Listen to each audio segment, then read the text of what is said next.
Bon, alors je sens que je vais pas me faire beaucoup d'amis avec cette vidéo, hein, très clairement. Voilà, les gens de YouTube. J'adore parler de sujets pas du tout évidents à évoquer en vidéo, et bien évidemment, cette vidéo n'échappe pas à la règle. Alors cette vidéo s'adresse principalement aux futurs étudiants aux Beaux-Arts qui souhaitent y entrer et qui ne savent pas trop comment ça se passe là-bas, comment ça se passe avec les autres étudiants, avec les professeurs, quelle est l'ambiance générale. Si tu es déjà étudiant aux Beaux-Arts, tu peux quitter cette vidéo. Enfin, après, tu peux rester, hein, mais c'est à tes risques et périls. J'hésitais à faire cette vidéo parce que je me dis peut-être que j'aurais dû la faire en dernière année de master parce que au moins je me serais pas fait trop d'ennemis. Mais là, je vous avoue que si quelqu'un qui est dans la même école que moi tombe sur cette vidéo, je vais avoir des petits problèmes. Alors, je suis en deuxième année aux Beaux-Arts et ma grande passion, quand je suis à l'école, c'est d'observer le travail des autres. Je veux dire, j'adore observer les autres en train de travailler, quel est leur environnement de travail, quel est leur cercle d'amis à l'école, enfin bref, comment ça se passe en fait l'ambiance entre étudiants. Alors je sais pas si c'est propre à l'école dans laquelle je suis ou si c'est valable dans toutes les écoles, mais il y a quand même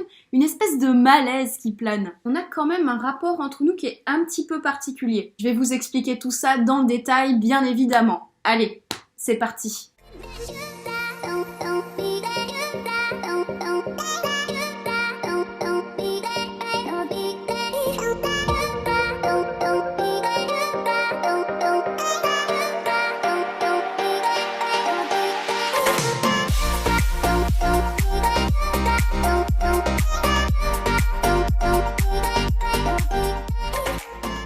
Bon, avant toute chose, je vais quand même remettre les choses à plat, hein. Je ne vise personne en particulier dans cette vidéo. Non, je parle vraiment d'une ambiance générale, de choses que je ressens dans ma petite tête et dans mon petit corps d'étudiante, j'allais dire lambda. Ça va être très difficile, mais l'objectif pour moi n'est pas de juger, mais simplement d'observer et d'essayer de comprendre ce qui se passe autour de moi. Je vais devoir mâcher mes mots, je vais devoir les peser, essayer de faire en sorte que personne ne se sente jugé, ça va pas être évident. Et si à un moment donné, toi qui regardes cette vidéo, tu te sens visé, je suis désolée, c'est vraiment pas l'objectif. Alors je me disais, il y a comme une ambiance un peu bizarre qui est due au confinement. Alors certes, on n'est pas tous égaux, il y en a qui n'ont pas internet chez eux, il y en a qui ont dû rentrer chez leurs parents, il y en a d'autres qui peuvent quand même aller à l'école, il y en a qui ont perdu leur boulot, il y en a qui au contraire ont encore plus de boulot, enfin c'est vraiment des situations pas très égales, voire pas du tout égales. Et à un moment donné, ben on se sent quand même pas très bien quoi. Pour la plupart d'entre nous, je veux dire. Mais finalement, ce petit détail du confinement, ça vient juste se rajouter à plein d'autres choses. Et finalement, je me dis, c'est pas le cœur du problème. Parce que cette espèce d'ambiance un peu bizarre, cette espèce de malaise que je ressens en ce moment,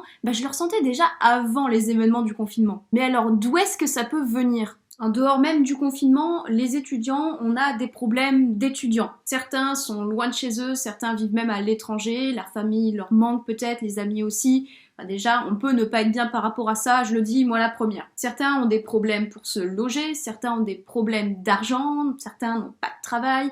Il y en a pour qui c'est vraiment compliqué financièrement parlant. Et ça, c'est pas spécifique aux étudiants des Beaux-Arts. Ça, à la limite, j'ai envie de dire, c'est valable entre guillemets pour la majorité des étudiants. Encore une fois, je le dis, c'est assumé, je fais une grosse généralité. Et dans les études d'art, il y a quand même quelque chose de particulier. Déjà, d'entrée de jeu, les parents sont pas forcément d'accord avec l'étudiant pour qu'il fasse des études d'art. La majorité des parents auraient préféré que leur enfant fasse des études de médecine, qu'il réussisse dans la vie, qu'il ait un poste haut placé, un CDI, tout ce que tu veux. Pas tous, hein, mais la majorité. Ce qui a engendré beaucoup de conflits entre l'enfant, donc le futur étudiant en art, et ses parents. Parfois, les conflits deviennent tellement importants que certains étudiants n'ont plus vraiment de contact avec leurs parents. Ça, je le sors pas de nulle part, j'en ai discuté avec certains étudiants. Et qui dit manque de soutien des parents dans ta vie, dans tes projets futurs, dans tes rêves, dit manque de confiance en toi.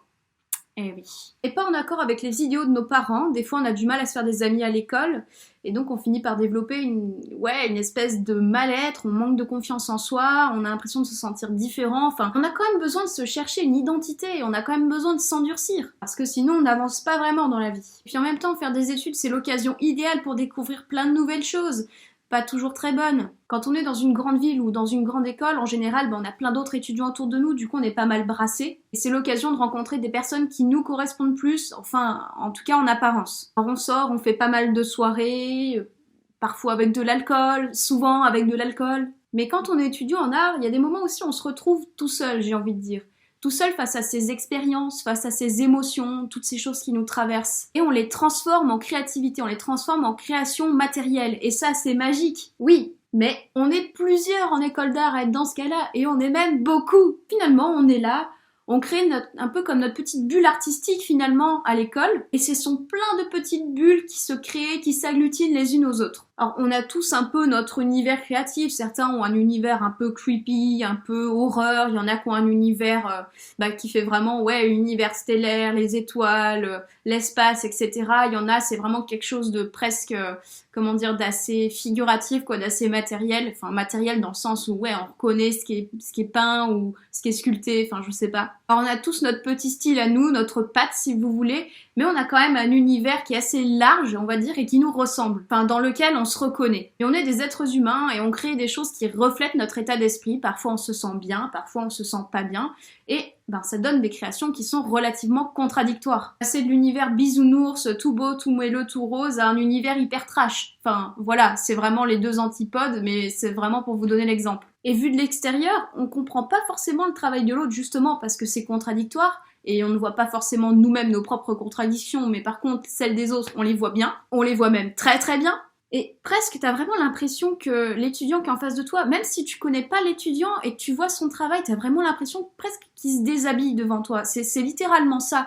Tu vois ses émotions, tu vois tout ce qu'il ressent, tu vois ses expériences de vie. C'est comme si tu voyais son cerveau à l'intérieur. Et quand tu comprends pas forcément l'univers de l'étudiant qui est en face de toi, tu te sens un peu mal à l'aise. Tu sais pas trop, est-ce que tu aimes son travail, est-ce que t'aimes pas son travail, enfin c'est vraiment particulier. Et à l'inverse, quand tu vois un étudiant qui travaille dans un univers dans lequel tu te reconnais, mais c'est magique, la rencontre est juste magique. T'as pas forcément vu l'étudiant, mais t'as vu son travail et tu te dis oh purée, lui je l'aime. Mais je vous avoue que quand on est beaucoup dans une école d'art et qu'on est exposé à beaucoup d'univers différents dans la même journée, on se sent un peu paumé, parfois on se sent un peu isolé, alors qu'en fait, on est beaucoup et on est tous ensemble, mais on se sent quand même un peu seul des fois. Des fois, on a même l'impression de se sentir incompris par les autres, mais parce qu'on communique pas vraiment en fait. Enfin, on communique par rapport à notre travail, quoi, mais peut-être on connaît le travail de la personne, ou alors on a vaguement discuté avec l'étudiant, mais finalement on se connaît pas vraiment et c'est un peu bizarre. Tant qu'on n'a pas vraiment discuté avec l'étudiant, on connaît pas vraiment qui il est, on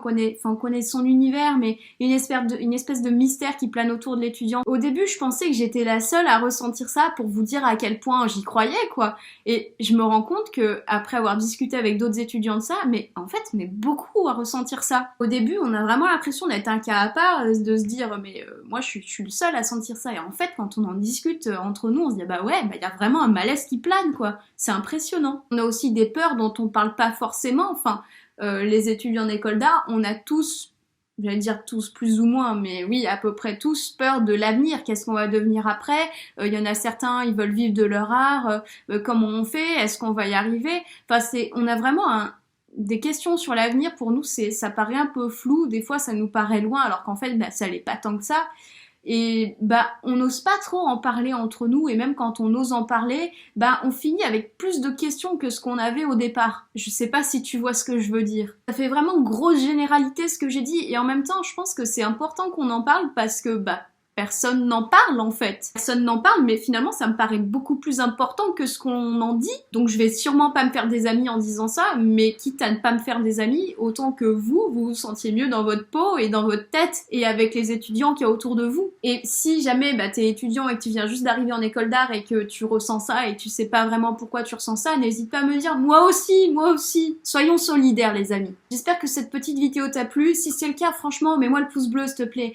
Déjà parce que ça me fait plaisir, et puis parce que c'est important pour moi de savoir si le sujet t'a intéressé, si tu t'es reconnu ou pas. Si jamais tu t'es senti visé, tu t'es senti agressé par ce que j'ai dit, encore une fois, tu peux toujours me mettre le pouce rouge et n'hésite pas à me le dire en commentaire. Ça m'intéresse vraiment de savoir ce que toi t'as ressenti en face quand j'ai dit tout ce que j'ai dit dans cette vidéo. Comme d'habitude, je te laisse mes réseaux sociaux juste ici en barre d'infos, mon Instagram @meboxworld et mon Facebook Alban Canet Plastique. Et si jamais tu veux en voir plus sur moi et sur mon travail, je te laisse le lien de mon site web albancanet.com. Et sur ce, moi je te fais de gros bisous et je te dis à bientôt.